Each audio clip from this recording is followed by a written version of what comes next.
Hello, everyone, and welcome back. Today, I have with me Dr. Christine Schaffner. Thank you for being here. Oh, thank you so much, Nicole. It's really lovely to be with you. I'm Yeah, excited for our conversation. I know. We're going to Yes. go into the realms. We're Yes. going to set an intention for some coherence and see where we're supposed to go and what we're supposed to share. I love it. Yeah, it's happening. Perfect.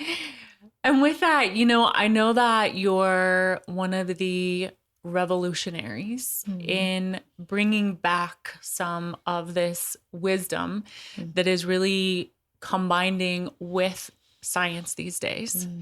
And have studied bioregulatory medicine and have your own framework and are doing all these really incredible things and leading the way. Talk to me about where that kind of stemmed from. What started you down this journey? Oh, well, thank you. And I just think we're in a time, right, of creating a new paradigm. And I think that's what all of us are here. And we're all building that together, right? And I think we all have our unique journey. And I probably started, I mean, I grew up in a family of medicine. My father is an oncologist. My mother is a nurse and she went into education. And I always loved science. And then I love that we were talking before we got on about this bridge of science and spirituality, because that's really, I'm a Sagittarius, that's really my dharma, I feel, and just my passion. And as a young girl, a teenager, I would go and read like Conversations with God and, all the esoteric books. I was just finding myself in that part of the bookstore at the time. And I grew up Catholic, and that was a framework, but I was always wanting to look at the deeper reasons and the deeper whys in life. And then a family friend told us about Bastyr University. And so I went through my I grew up on the East Coast, so I had to really let go of becoming a medical doctor and really forge that path of becoming a naturopathic doctor, which was very unknown at the time and not as commonplace as it is today. And so out of school, I really started. I had some great mentors in bioregulatory medicine, and I started with like the toughest cases, right? They were seasoned in their career, and I was, just observing these patients and finding my way on how I was going to ever tackle these cases on my own. And from the beginning, I was, again, very fortunate to have these conversations with people who would be, suffering for decades, and they were very open. It's not like they were holistic or naturopathic, minded to begin with. It was like their journey of failing so many treatments and conventional medicine modalities that they, found this, and they were just really open to whatever worked. And I just admire that about our patients. They have this will and this, drive that, to survive and thrive through these experiences. And so I was exposed to muscle testing and lasers and, different modalities that shifted the body in the invisible, unseen forces. And so that led me again through a lot of observation. And then, we become our own at some point in our life, we become the student as well. We're met with this test. And in 2020, like many people, I was met with a series of challenges. The clinic that I had built and supplement company that I had built, I found myself in a lawsuit with my business partner and mentor.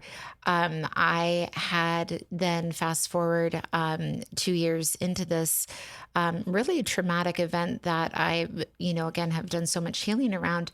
I found that I had a benign brain tumor. We were trying to have our second child, and I wasn't getting pregnant. And so we did the workup that you're supposed to do that I dragged my feet with. And I, again, in, one moment I was, just having my life and going through what I thought was a big deal, the traumatic events. And soon I was met with, Christine, we found this 3.2 centimeter, benign, but very, large brain tumor in the middle of my pituitary. It was secreting growth hormone. And if we didn't find it, it was pressing on my optic chiasm.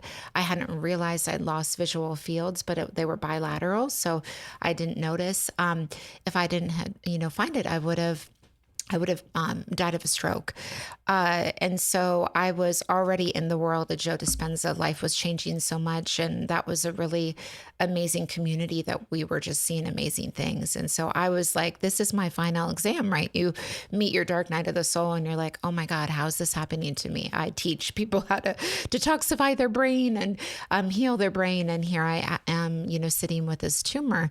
And so I mentioned in my talk this weekend, the thing that really struck me in the Joe community is he said, to change matter with matter takes time, but when you change the field, you change matter. And after I had that MRI read, I was shuttled into surgery 2 weeks. That was my date. And so I was like, there's nothing on the physical I can do to change this. And I had a small daughter at the time, so that influenced my decisions. And so I said, I'm gonna practice this. I'm gonna really see how this works.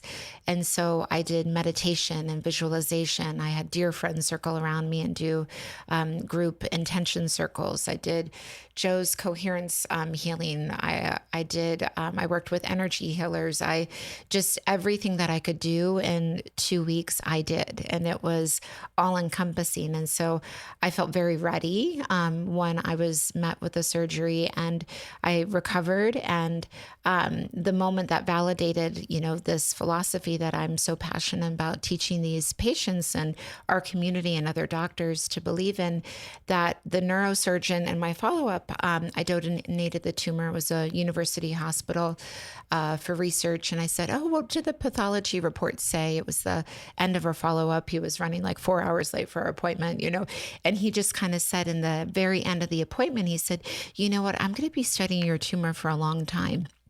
He said it had very different cell types that I usually see. And most of all, I want to understand, out of the 420 surgeries I do a year, why a tumor that large came out so easily. And so that was my confirmation and my validation from the universe that, yes, we can't always control what we go through, and there's a lot of mystery in life, but we can choose how we move through it. And, we always have a choice, and we can really turn to the physics of life to create the best outcome, right? If you're faced with a diagnosis or, that you have to go into the conventional world to have a surgery or a procedure, yes, we're going through that, but how do we enhance the outcome? How do we facilitate healing on a deeper level?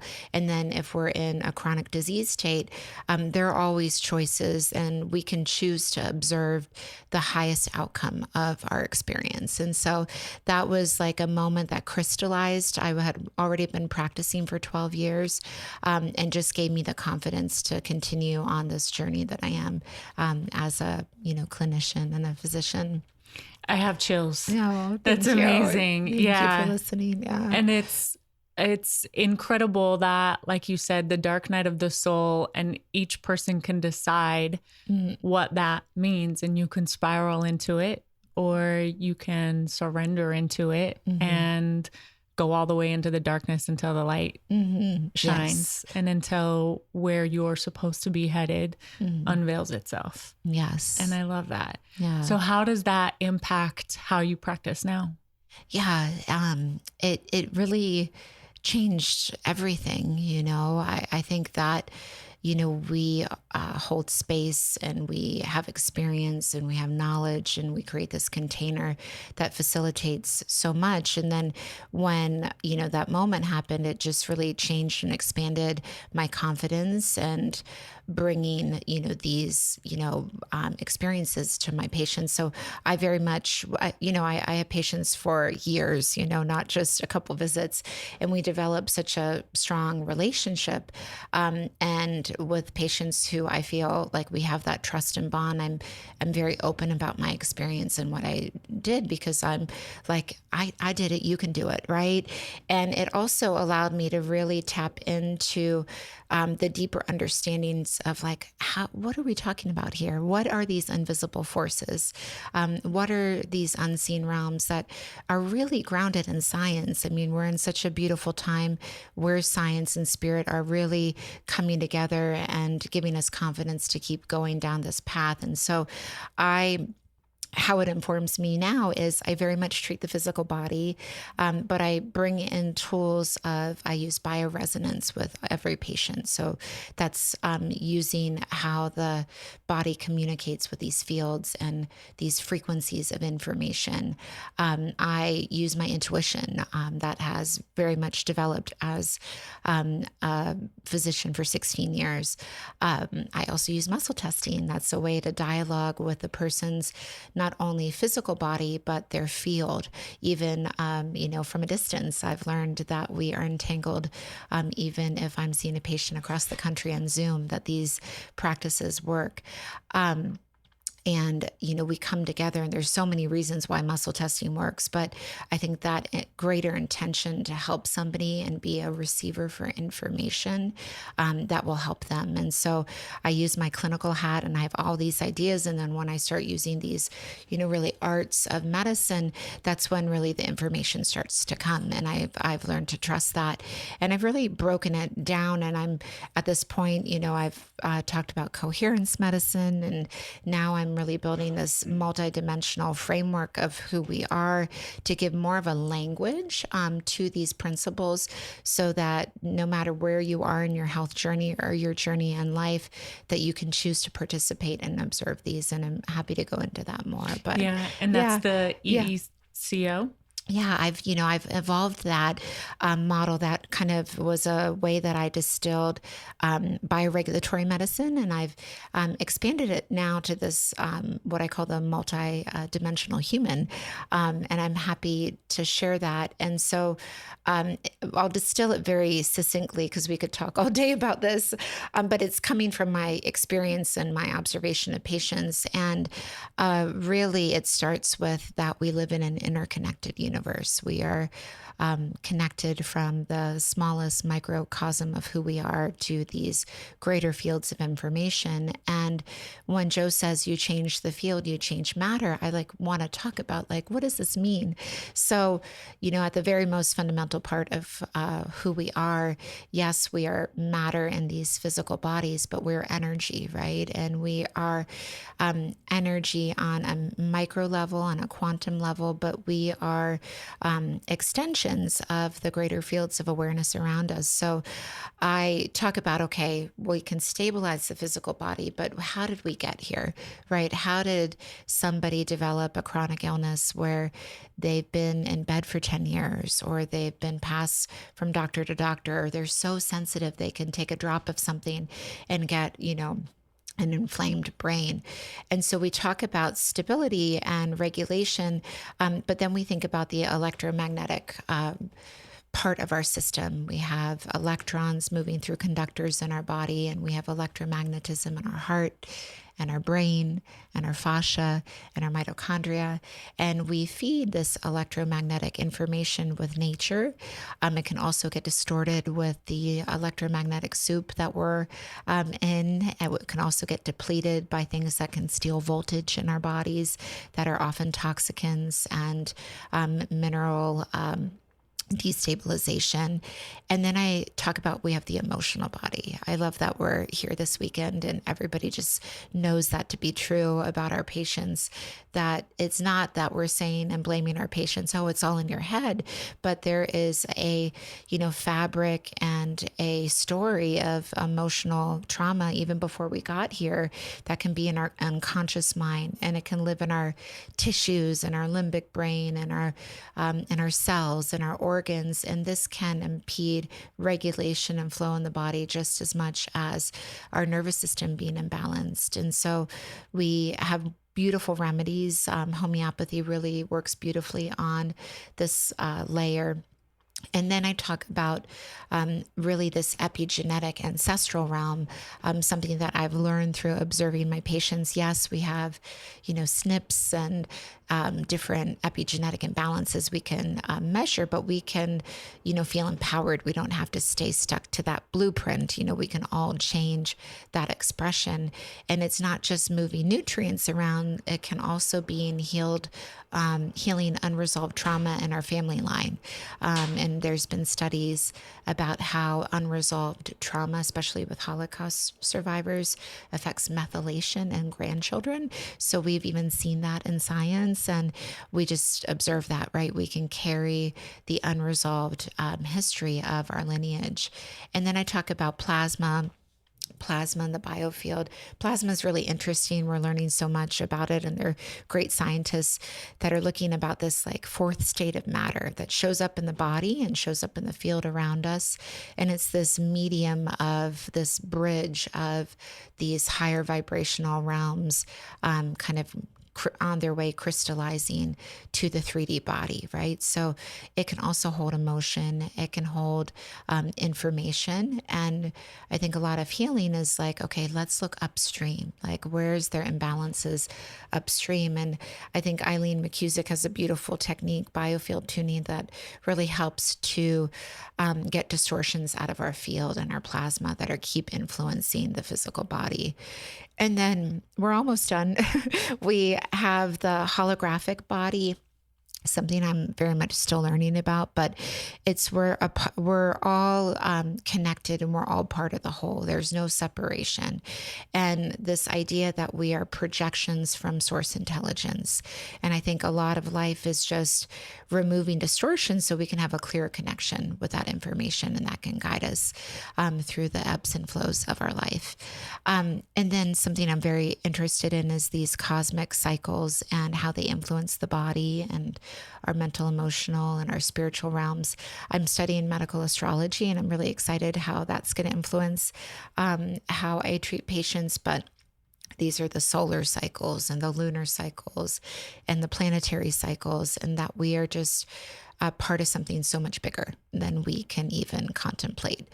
And then I talk about the soul, right? And we're all, in my belief system, there's an internal essence about who we are that was, here way longer, than we are in these physical bodies. And it's going to last eternally, whatever that means to you, after we are gone. And so I think we're all on a soul journey in our experience of life. And the more we accept that and don't fight that, and all of us go through challenges. Everybody that I've talked to, not only in my patients, but in my community and my friends, we all have these seemingly obstacles that are lessons for our soul evolution and growth. And I think that the more that we don't fight it and accept it and resource ourselves and really, have an exploration of all the things I'm saying, that, you really become more embodied of who you are. And life is only going to serve that to us, but we can move through those experiences with more trust, more awareness of our own inner navigation system, and really trust in whatever that is that you believe in. I call the divine. Mm-hmm. Yeah. It's so beautiful because I really feel the same. Yeah. And in part of that, everything is personal and yet not personal at all. Yes. And being able to be completely with it, mm-hmm. and yet also completely detached in a sense. Yes. And know that you are part of this greater field, and that whatever is happening is for a reason. And that even, coming back to the macro and the micro affecting each other and being in symbiotic relationship, that through healing ourselves, that is where the real magic lies. And as we come into coherence, like you might say, and in alignment with our divine imprint or whatever that is your gift to the world. And it's just this disease or this emotion or whatever that you're just peeling back to come in alignment with that. And that is like your only job, which is so simple and a lot. Yeah. It can be a lot of times. A life's journey. Yes. So easy and yeah. a whole life's work. Yes. And I stand here, I could rattle off these last 8 years of like very like heavy, hard loss, and I think if you and I can say these things, it's, really from an experience. It's not just in a textbook or a nice philosophy. It's really from a deep knowing. Yeah. Yeah. I mean, even, I shared a bit about the narcissistic relationship or abusive relationship that I had been through. And you can look at that. And I think when you're in it, right, this is where everything is so nuanced, right? You can say, hey, it's completely impersonal. And in that moment, it's completely personal. And you can say love and light. And yet in that moment, the medicine might be rage. Yes. Right. And it might be, okay, you need to step through rage. You need to step through owning your voice. You need to step through this and this and this and this. And then you could truly resonate from a point of love. Yes. And I think a lot of women out there probably are defaulting to, oh, I need to come from a place of love. Yes. And really they're just getting ran over all day. Yes. Yeah. Yes. It can be, I think in the community, we call it spiritual bypassing. 100%. Yeah. So it's more that, this sounds like a very optimistic view of life. And at my heart, I'm an optimist, but you do have to, a lot of healing is like bringing awareness, excavating what's on these different layers of who we are and, liberating this intelligence within us and then integrating it so we can move forward. But that excavation is heavy, it's hard, it's uncomfortable. We all want it to go faster than, we're humanly designed to. And it is all, perfect at the same time. And it's funny, I, even sitting here with you and feeling your energy and knowing that, I was on the stage the last 2 days, and I will say I can so feel you and Catherine, who are able to be in this state of coherence and grace and expansion. And I can feel you. I naturally just keep looking down towards you. Yes. And Thank you. So you truly do resonate it. And that is not by chance. Like it definitely probably was not an easy journey to get there. And yet what a gift to the people who work with you too. Thank you. Thank you.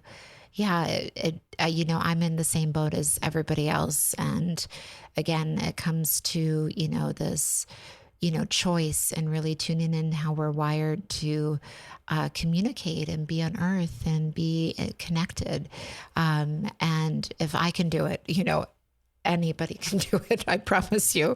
But, that's a lot of my intention is like to have grace and to be a vessel and to surrender and move out of the way. And some days are, way easier than others, of course.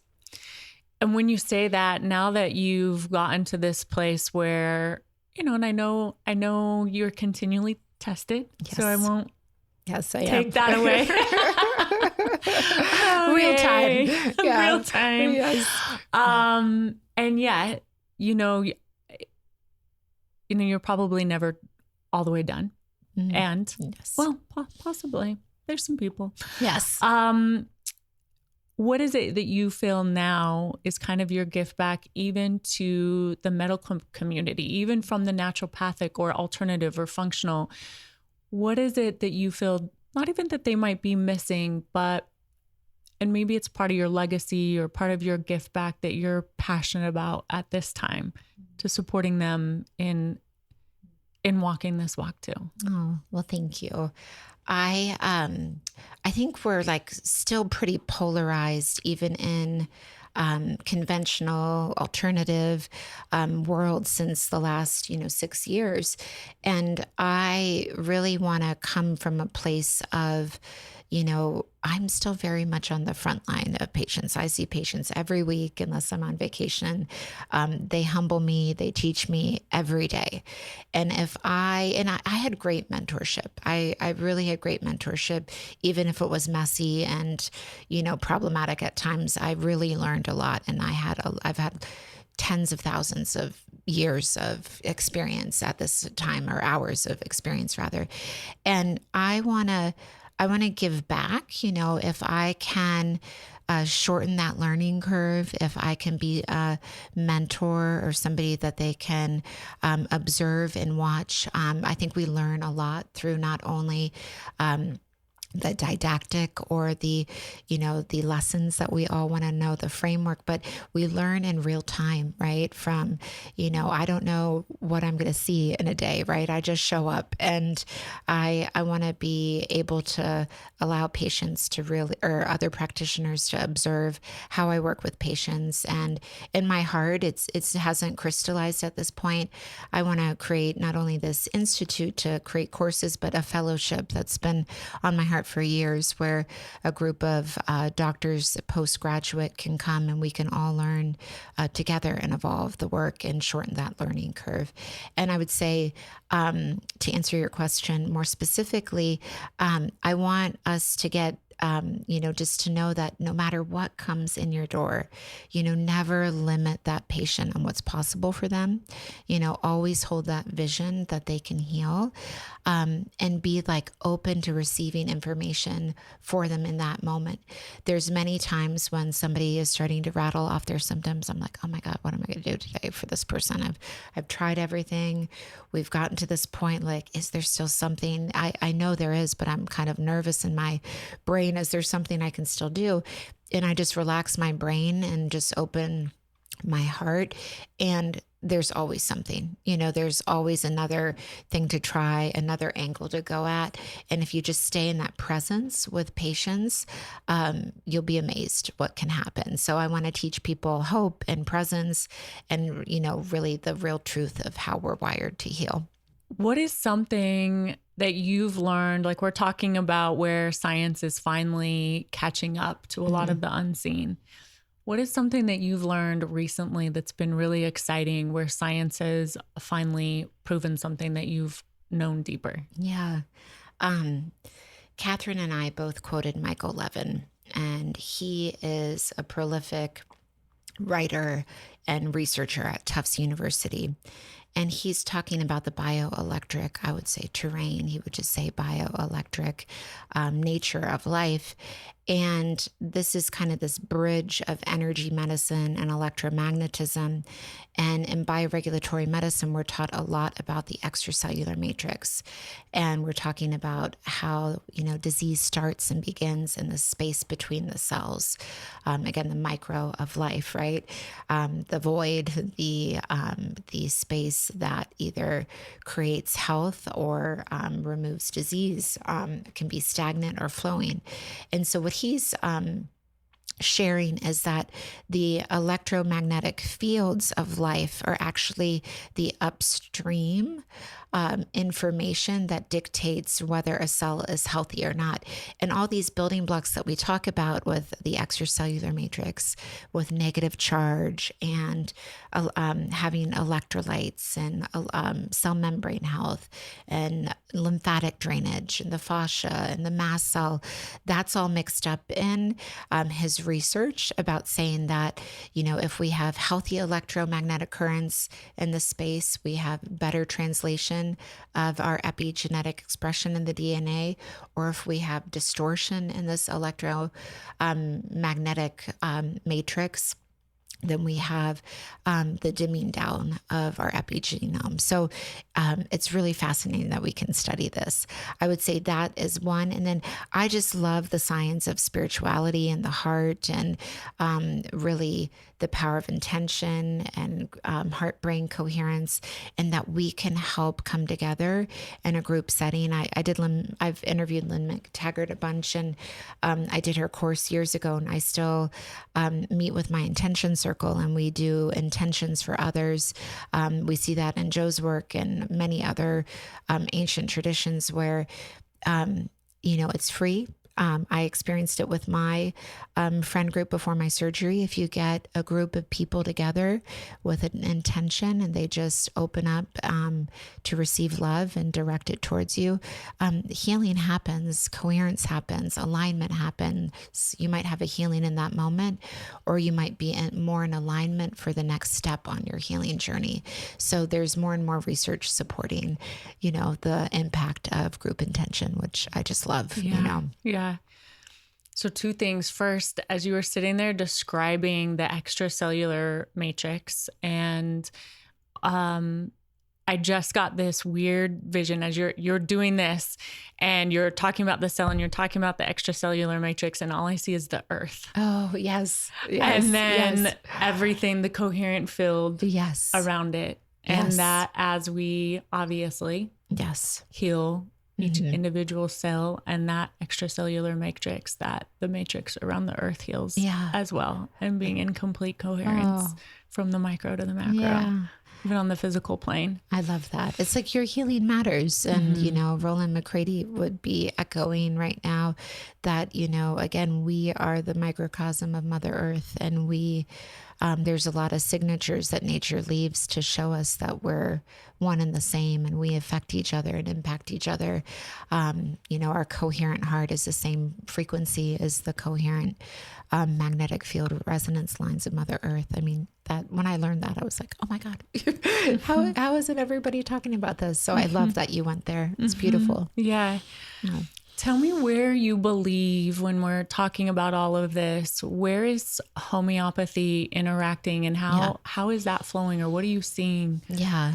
I've, when I studied bioregulatory medicine, a big part of bioregulatory medicine is drainage, this concept of draining the extracellular matrix and the lymphatics. And it's always, traditionally with complex homeopathic. So I've had a lot of experience seeing them work. And I think it's, a downstream physical effect, but it's working in the electromagnetic dimension, the emotional, and then I would say this, resonance kind of architecture with the fascia, that we can use this vibrational medicine to have an impact on, the cell, the electromagnetic field, the receptors, the movement of, lymphatics, through the extracellular matrix.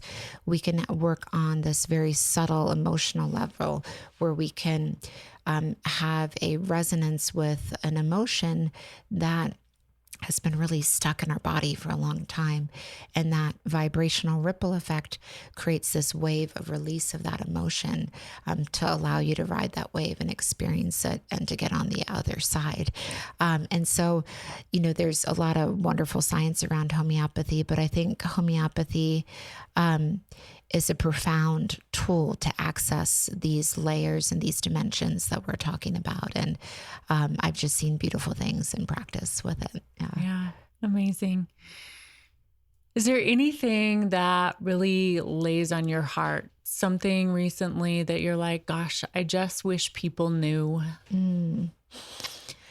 So many things, right? I go back to that there's a lot of information out there right now, which is amazing, right? Information is power. I'm so happy that we have all of this, in the 16 years of practice. A lot of the things we're talking about were so hush hush. We couldn't put it on our website. It was only conversations in person. And so I'm so happy about all this information.